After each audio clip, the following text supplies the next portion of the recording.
시청자 여러분 안녕하십니까? 헬로티비 뉴스입니다. 먼저 오늘의 주요 뉴스부터 보고 오시죠.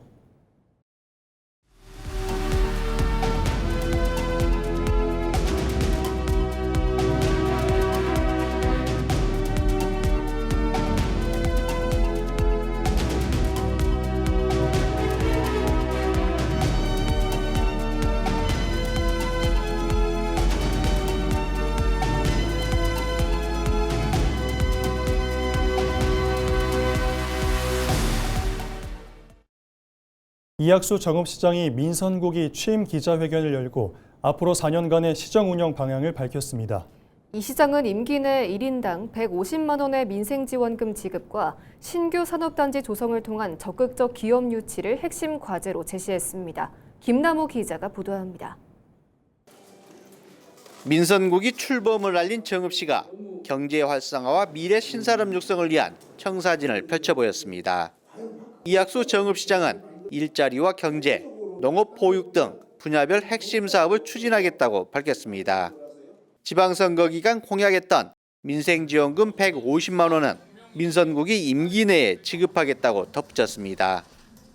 예산 절감해서 제가 즉시 지급하기 위해서는 민생지원금 지급하기 위해서는 재정 안정화 기금 빼는 수밖에 없는데 그렇게 할 수는 없고요.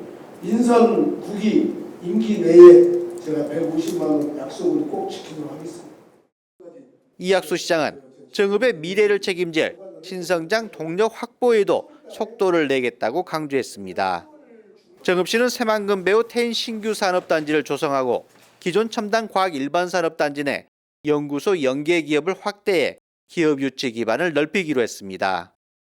저는 채우기 위한 기업을 유치는 하지 않으려고 해요. 정말 이 기업이 정읍에 환경적으로 피해를 주지 않고 양질의 일자리를 제공할 수 있는가를 제일 첫 번째로 보려고 그래요. 설령 현대자동차 관련 기업이 아니더라도 어떤 기업이 들어오더라도 좀 그걸 생각하고 있고요.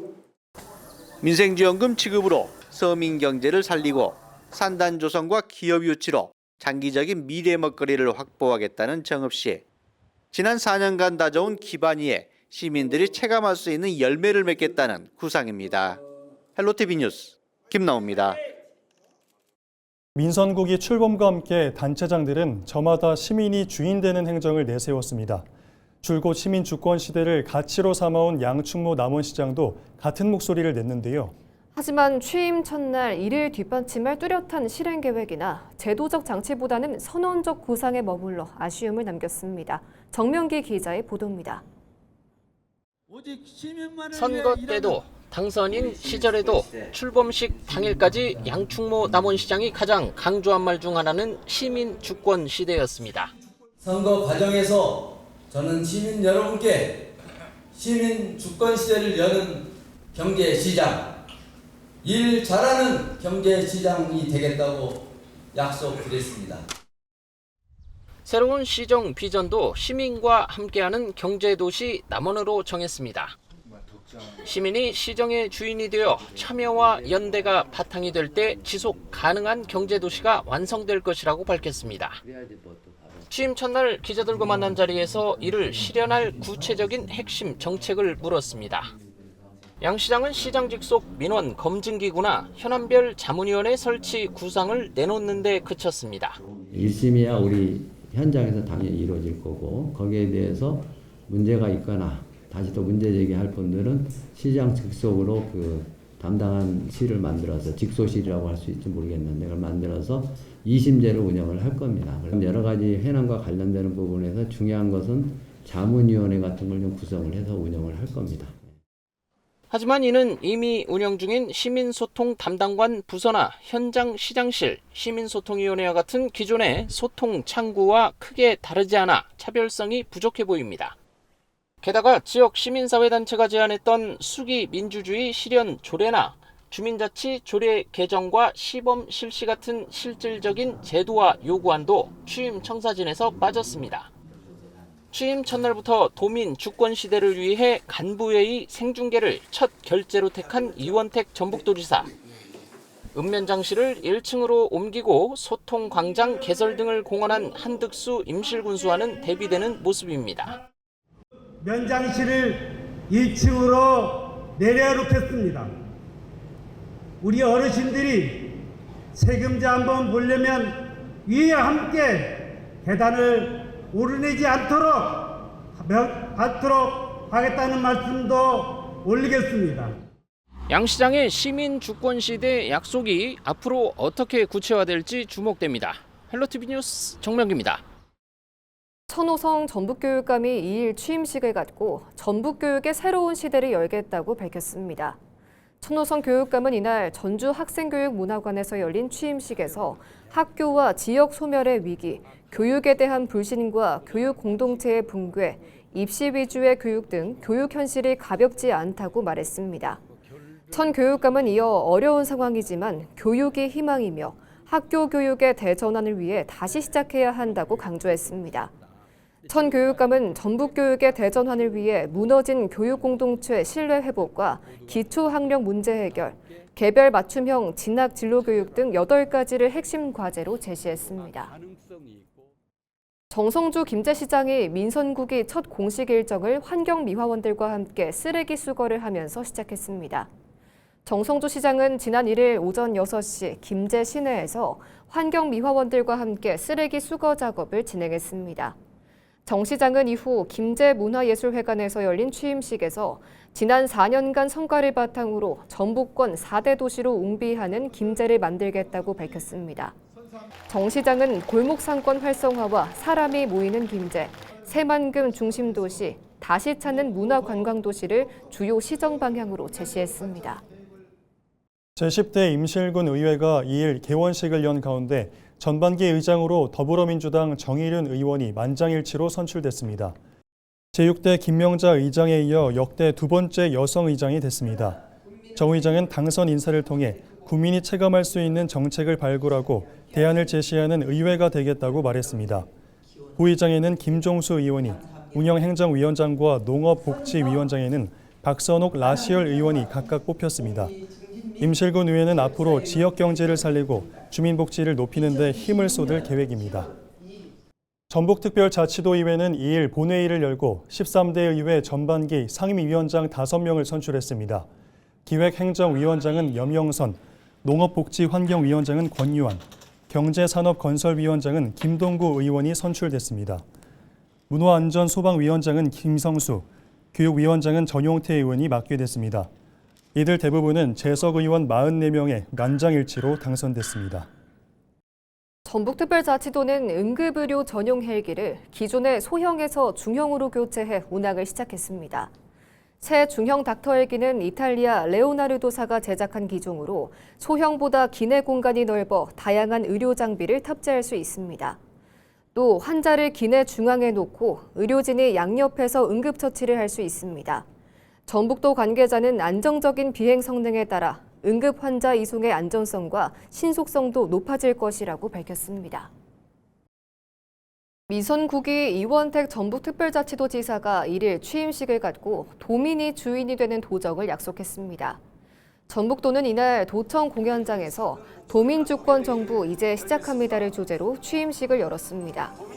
행사장에는 민주당 정청래전 대표와 윤준병 전북도당 위원장, 박지원, 이모경 의원, 도민 등 1,500여 명이 참여했습니다. 이날 발표된 도민주권정부 실천선언에는 도민의 목소리를 도정의 출발점으로 삼고 소통과 참여, 청렴, 책임을 바탕으로 민선국위를 운영하겠다는 원칙과 다짐이 담겼습니다. 이후 이 지사는 취임사를 생략하고 영상으로 송출된 도민의 질문에 대답하며 도정 운영 방향을 설명했습니다. 천호성 전북교육감이 1일 어린이들에 대한 교통안전지도로 취임 첫날 일정을 시작했습니다. 천 교육감은 이날 오전 전주 효천초등학교 앞에서 등교하는 학생들을 맞이하며 안전보행을 지도했습니다. 통학로 주변에 학생 안전을 위협하는 요소가 없는지도 살폈습니다. 천 교육감은 이어 전북교육청에서 기자간담회를 열고 다른 지역에서 가보지 않은 교육의 길을 준비하겠다고 강조했습니다. 천 교육감은 2일 전주 학생교육문화회관에서 공식 취임식을 갖습니다. 민선고기 지방자치단체가 이를 새롭게 출범했습니다. 남원시와 임실군, 순창군도 출범식을 열고 4년간의 여정을 시작했는데요. 지역 소멸 위기 속에서 각 단체장들은 민생 정책과 경제 회복, 국민과의 소통을 앞세우며 변화를 약속했습니다. 정명기 기자의 보도입니다. 만인의 총 참배로 첫 공개 일정을 시작한 양충모 남원시장. 위기에 빠진 남원을 살리기 위해 30여 년 공직 경험과 넓은 인맥을 경제 회복에 집중하겠다고 밝혔습니다. 또 시정 운영의 최우선 가치로 청렴을 내세우며 신뢰받는 공직사회를 만들기 위한 강도 높은 혁신을 예고했습니다. 사람이 모이고 감동의 문화가 흐르며 시민의 삶이 따뜻한 경제 도시 남원. 이 모든 지향점은 결국 시민과 함께하는 경제 도시라는 커다란 틀 안에서 하나로 완성될 것입니다. 한득수 임실군수도 국립임실5국원 참배로 첫 일정을 시작했습니다. 방명록에는 사람이 머무는 임실, 행복을 만드는 임실이라고 적었습니다. 12년 만에 무소속 고립을 끝내고 민주당인 여당 2점을 쥔 한 군수는 예산 1조 원 시대를 열겠다고 거듭 약속했습니다. 취임 첫 결재로는 전 군민 농촌 기본소득 지급 계획에 서명했습니다. 임실 예산 1조 원 시대는 우리 임실이 나가야 할 명확한 이정표입니다. 우선 임실 군민들이 가장 큰 불편을 가지고 계신 임실형 농촌 기본소득을 가장 빠르게 추진하도록 하겠습니다. 재선에 성공하며 새로운 4년의 문을 연 최영일 순창군수는 소통과 화합, 실용을 강조했습니다. 형식적인 취임식 대신 군민과 자유롭게 대화하는 타운홀 미팅을 열었습니다. 최 군수는 지난 4년간의 성과를 바탕으로 군민 중심 복지와 지속 가능한 도약을 약속했습니다. 농업은 더욱 경쟁력을 갖추고 청년은 돌아오며 아이 키우기 좋은 도시가 되고 어르신은 더욱 행복한 노후를 누리며 소상공인은 희망을 잃지 않으며 누구나 살고 싶은 순창을 만드는 것, 그것이 앞으로 민선 9기가 가야 할 길이라고 생각합니다. 전북도지사와 14개 시군 단체장이 민주당 한 팀으로 재편되면서 국책사업 유치나 예산 확보 기대도 커지고 있는 상황. 화려한 출범식은 끝났습니다. 이제 민선 9기 단체장들이 지역민의 삶을 어떻게 바꿀지 실천의 시간이 시작됐습니다. 헬로티비 뉴스 정명기입니다. 제13대 전반기 전북특별자치도의회 의장으로 더불어민주당 소속 김희수 의원이 당선됐습니다. 전북도의회는 이를 제429회 제1차 본회의를 열고 전반기 의장 선거의 건을 표결에 붙여 만장일치로 김 의원을 의장으로 선출했습니다. 신임 김희수 의장은 지방의회법 제정추진과 전북특별법의 도의회 관련 특례 반영, 도감사위원회, 도의회로 소속 이관 등을 공약했습니다. 제1부의장은 이병도 의원이, 제2부의장은 박정규 의원이 맡게 됐습니다. 전북도의회는 2일과 3일 상임위원장과 의회 운영위원장 등을 선출할 예정입니다. 앞서 도의회 전체 44석 중 42석을 차지하고 있는 민주당은 지난 22일 총회를 거쳐 13대 전반기 의장 후보로 김희수 의원을 선출해 사실상 당선을 예고했습니다. 대를 이어 50년 넘게 살아온 집이 태풍으로 파손돼 이를 고치려다가 수백만 원의 과태료를 물게 된 주민이 있습니다. 개축 신고를 하지 않았다는 이유로 불법 건축물 철거 대상까지 됐는데요. 이 주민은 인근 공장의 무허가 시설과 비교하며 행정집행에 대한 형평성 의혹도 제기하고 있습니다. 김남호 기자가 보도합니다. 정읍시 구룡동 시골 마을에 있는 한 주택입니다. 주민 안국혜 씨는 아버지 때부터 50년 넘게 살아온 보금자리가 태풍으로 집 일부가 무너지면서 최근 개축 공사를 진행했습니다. 하지만 이 주민에게 돌아온 것은 수백만 원의 과태료 부과 통지서였습니다. 지자체에 사전 신고를 하지 않은 무허가 불법 건축물이라는 이유인데 결국 집을 철거하게 됐습니다. 이 집은 아버지 때부터 50년 넘게 살아온 집인데 태풍으로 집이 무너져 붕괴되어 다시 건축하는데 불법 건축물이라고 철거 안 하면 벌금을 내라고 해 철거합니다. 철거를 하지 않으면 수백만 원이 넘는 과태료를 내야 한다고 하는데 돈이 없으니 철거할 수밖에 없지요. 안 씨는 인근 공장의 무허가 시설들을 가리키며 행정이 공장에는 관대하고 영세한 주민에게만 칼날을 들이댄다며 공정성 의혹도 제기합니다.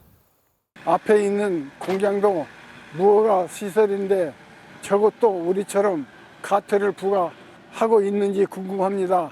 힘없는 사람만 처벌을 하는 건지요? 궁금합니다. 실제 해당 공장에도 신고되지 않은 무허가 시설들이 있는 것으로 확인됐습니다. 이에 대해 정읍시청은 공장 측에도 무허가 시설 철거와 이행 강제금을 부과했으며 불이행 때는 압류까지 진행하겠다고 밝혔습니다. 재축을 하게 되면 이제 그 건축 신고나 허가를 받고 하셔야 되는데 건축 인허가 없이 건물을 지으셔서 거기에 대한 이행강제금을 부과를 하게 된 상황입니다. 저희가 이제 그 이행강제금을 납부를 하지 않으면 이제 독촉을 하게 되고 이후에는 이제 압류 조치를 하게 됩니다. 천재지변으로 부서진 집을 고치려다 신고 누락으로 집을 철거하게 된 주민. 공정하고 따뜻한 법 집행이 아쉽다는 지적이 나옵니다. 헬로티비 뉴스 김나옵니다. 지방시대를 열겠다는 5극 3특 정책이 속도를 내고 있지만 지역에 기반을 두고 지역의 목소리를 대변해온 케이블 TV는 정작 생존 기로에 서 있습니다. 무엇이 문제이고 어떤 해법이 필요한지 국회 토론회에서 논의된 내용을 짚어봤습니다. 이세진 기자입니다. 선거철마다 케이블 TV는 기초자치단체와 지방의회 구석구석을 비추었습니다. 지역민 삶과 직결된 풀뿌리 의제를 발굴하며 지역 공론장 역할을 해왔지만 케이블 TV가 처한 현실은 녹록지 않습니다. 미디어 환경 변화 속에 지역 미디어로서의 생존 자체를 위협받고 있기 때문입니다. 케이블 TV의 미래를 논하기 위해 열린 국회 토론회에서도 현장의 절박한 목소리가 이어졌습니다. 유료 방송 가입자는 줄고 있고 광고 시장은 위축되고 있으며 동일한 서비스를 제공하면서도 플랫폼에 따라서 규제의 무게가 다르고 방송 발전 기금 부담은 여전히 불균형한 구조 속에 놓여 있습니다. 학계는 케이블 TV의 지역성에 주목했습니다. 지역 밀착도와 공공성이 수치로 확인된 만큼 지역 방송으로서의 역할을 인정해야 한다는 진단입니다. 케이블 SO가 단순히 유료 방송 부가 서비스가 아니라 지역 지상파, 지역 민방에 준하는 지역 정보 제공 역량을 갖추고 있고 또 지역 밀착과 관련해서 최상의 공공적 기능을 수행하는 실질적 지역 미디어다. 낡은 규제는 케이블 TV의 자구 노력을 가로막는 걸림돌로 지목됐습니다. 사회적 비용의 분담 체계도 필요하고 규제 패러다임도 동일서비스 동일규제 원칙에서 위험 기반 사회적 규제로의 전환을 모색해볼 필요가 있다는 것이고요. 개별 사업자 지원으로부터 이 포괄적인 서비스 진흥으로 나가야 된다. 생존을 위한 실질적인 전략 제언도 잇따랐습니다. 지역 채널의 정책 또한 송출이 아니라 유통 중심으로 재편을 해야 된다. 구조적 한계를 돌파할 수 있도록 기금을 구성하고 그 부분을 지원해야 된다. 토론회를 주최한 김현 의원은 입법 지원을 약속했습니다. 상황이 매우 엄중해서 오늘 이 토론을 통해서 그동안 밀려있는 숙제를 해결하는 그런 자리가 되었으면 합니다. 입법 제도적 지원을 잘 모색해서 역할을 하겠습니다. 토론회에 참석한 방송미디어통신위원회 관계자는 연구반 운영이라는 원론적 입장을 되풀이했습니다. 이에 김현 의원은 연구반 구성으로 시간을 끌기보다 위원회 내부 기능을 통해 신속한 해법을 검토하라고 강하게 주문했습니다. 헬로티비 뉴스 이세진입니다. 이상으로 뉴스를 마칩니다. 시청해주신 여러분 고맙습니다.